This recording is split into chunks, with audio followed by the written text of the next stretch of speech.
Malware is a non-technical look at the tech news of the week. This is a podcast where we learn together about everything from crypto to AI to whatever comes next in tech. I'm Natasha Hoskins. I'm Dina Burke. And this is Boys Club. Wait, is it just Boys Club? It's just Boys Club. The Boys Club podcast? No. Just Boys Club. Hey, How's it going? good. We're hard launching this podcast in the same feed, but in a slightly different format. In a slightly different format. As we've been talking about, if you've been listening for the past few weeks, we've been doing some soul searching around this feed and thinking about where things make sense and how to organize the content that we love to do and that some people like listening to, which is great. And we've landed somewhere that we feel good about. So as we talked about on the Wednesday podcast, if you listened, that is now the feelings check-in. Every Wednesday we'll be coming in with some feelings, sometimes with guests, sometimes just the two of us. Really fun. And then Fridays will be what we're calling Malware, which is also going to be the Friday newsletter, which is emerging tech, learning and community, talking about what's going on in technology, the same conversational approach that we've always had, just with a little bit more organization. Yeah. And you may have noticed the new podcast graphic, Diet Coke inspired podcast graphic. We just want to give a quick shout out to Alana, our incredible designer, who is a genius, and she did a great job with that. So anyway, we're excited about this new format. Let us know what you think. One thing I'll just say about Diet Coke. Yeah. I shared a Diet Coke with a friend the other day where they're like, I'm going to get a Diet Coke. Do you want a Diet Coke? And I was like, yeah. And it was so good.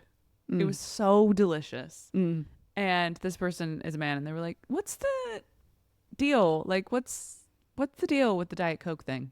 And I was like, don't ask questions you don't understand. Diet Coke is a religion and it is a spiritual experience. And I can't explain why, but all I can say is that I love it. I should get a Diet Coke this afternoon. I think that might help your mood. I think so. I think that will bring me right back up. Yeah. A Diet Coke with some ice, although they don't really do ice in France, right? No, but maybe I could get a lemon, un lemon, if they're feeling generous. a lukewarm Diet Coke with a lemon. That sounds about right. A few nights ago, been hanging out with this group of ladies, beautiful model women who don't ever eat. And I was like, we need to go get something to eat. We all collectively need to go eat. And they're like, okay. And so we went and we ordered what I thought was going to be like a sausage. Like I was like, great, like let's get some like protein. And it came out as just salami. It's like a few slices of like a charcuterie salami moment. And I was like, wow, that's not gonna feed the crowd here. And I was like, do you have any? And it's this super cute place that's like right under my apartment, and I basically live in the Dime Square, like above a Dime Square moment here in Paris, and it's very fun and it's very chic, and the food is great at this place, but it's more small plate. And I was like, hey, with the waiter, and we're going back and forth. He's speaking some English, I'm speaking just English, and I was like, do you have any meat? Like, do you have any like meat, like a piece of meat? And he was like, he's like thinking about it. He's like, oh yeah, foie gras. Like, not what I'm looking for. And I was like, never mind, I'll just do the fries. And he was like, everyone knows how filling foie gras is. And also it's just fat. It's not protein. It's like we're on different pages, my friend. So anyway, really made me laugh. So we're not glamorizing eating disorders here on the Boys Club podcast. Not at all. I just want to say, I was trying to get us to go get food. That's what I was doing. I was like, it's time to eat, everybody. It's 10:30 p.m. Dinner is served. Okay, let's get into the news. Okay, we're trying something new, which is instead of spending a ton of time on one story, we're going to do what we're calling the boys briefing. We're going to hit a lot of different stories. They're going to be kind of tech and business centered, and we're going to give you a sprinkling of the news that you need to take into your weekend. How's that sound? I love it. Okay. Couldn't love it more. Okay. I mean, we're going to start. Haven't done it yet, so I don't know. Let's see how it goes. So, would be remiss to not start with DJT coin and the drama there. I'm calling this section of the pod the shit the bad corner. Can you just give people, for the listener, what DJT coin is? Totally. So DJT coin is a meme coin. It was actually launched a few months ago. It reflects Donald J. Trump's initials, DJT. Perfect. And it's just your classic meme coin. No Notes. supposed utility. No notes. Yeah. A couple days ago, Pirate Wires, which Okay. is a media company that covers tech, they had a big scoop and they were like, DJT coin, which had been out for months, but they were like, DJT coin is backed by the Trump family, specifically Barron. And they Okay. send out this big tweet, and the tweet goes crazy, and everyone's like, Barron, what's he doing in this meme coin? And it totally pumps, and it's going crazy. And they're like, what, Trump? And it kind of catches hold because Trump has been really vocal about crypto lately and being very pro crypto. So the story kind of, in a weird Checks way, out. held together. Yeah. Also, Barron being into crypto really makes sense. Barron Just being into visually. crypto really makes sense. And I also think he's kind of like a lightning rod where it's like, whoa, Yeah. he hasn't done anything really publicly. And so they're Totally. like, wow, okay, big moment. So Big news. this tweet goes crazy viral. Pirate Wires gets the scoop. They said they talked to some insider. Can I ask you a question about Pirate Wires? Yeah. Are they sort of like a TMZ style media news organization, or are they more serious than that? I'm not that I familiar with think they would say that they're more serious, but it's very libertarian tech. them. Okay. Yeah. Track. I think they would say that they're based, Okay. like extremely based news, Okay. tech news.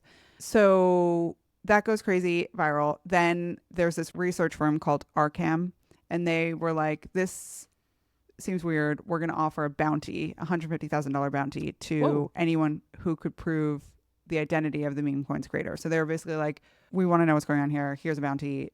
If anyone figures it out, you get the money. Why do they care so much?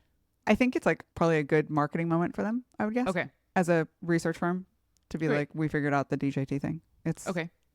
I think marketing. They could pay us $150,000 to just talk about it if that was interesting Here to we them are. as well. Where's our check? Invoices in the mail. Okay. Zach XBT, who is Twitter famous for being a kind of blockchain sleuth. They figure out a lot of crypto mysteries. A few months ago, weren't they sort of targeted? Because they'll like find scammers and Yes. stuff like that. Exactly. Okay. They'll find scammers, yeah, and have been instrumental in a lot of the big hacks and stuff like that. So In a good way. Instrumental. in a good way. Yeah. Yeah. They're very much like good guy, like a Robin Hood type figure.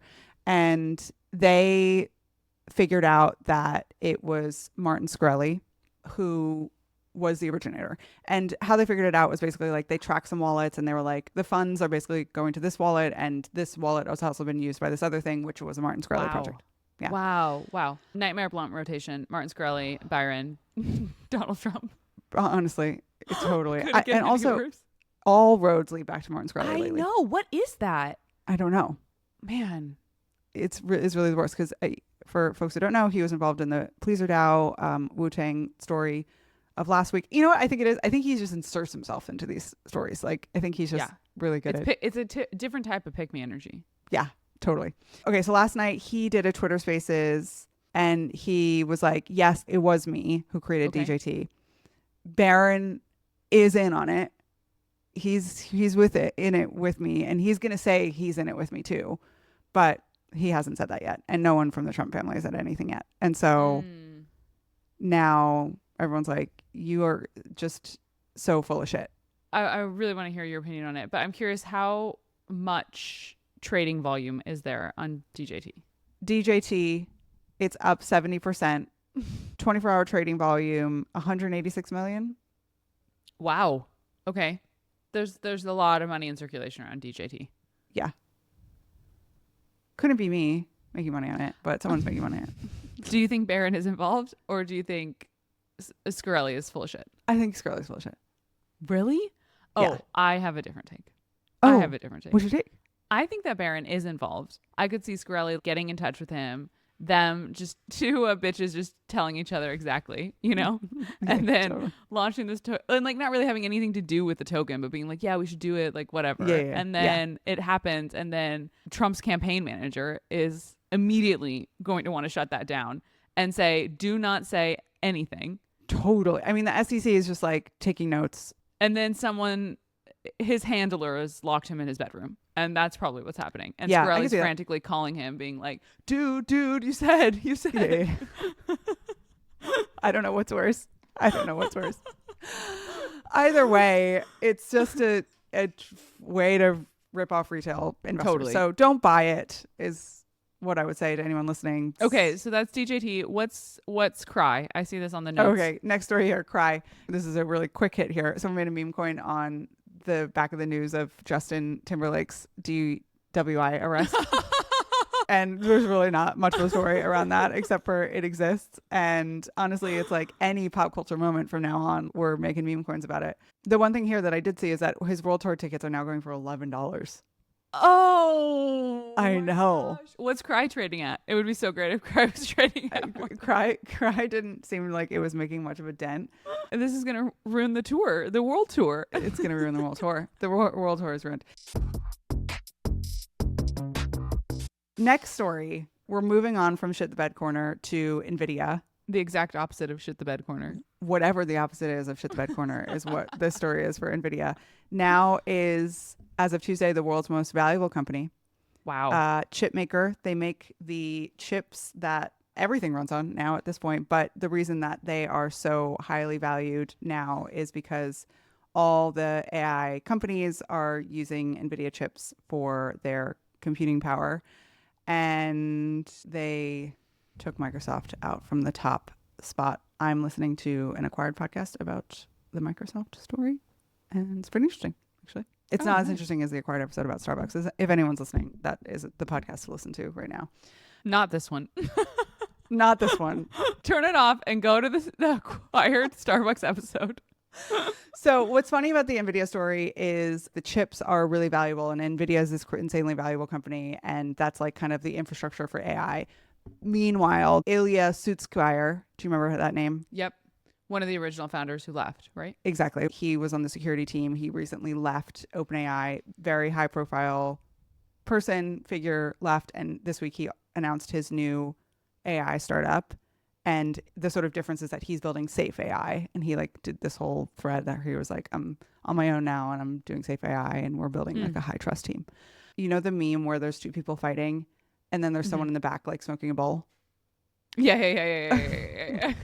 And the two people fighting were OpenAI and Ilya's new startup, and back smoking the bowl is NVIDIA, which like totally That's an checks incredible meme. That's Yeah. an incredible meme. Wow. Really good. Okay, next one. We're moving out of tech into tech entertainment. Did you see the story about the Netflix houses?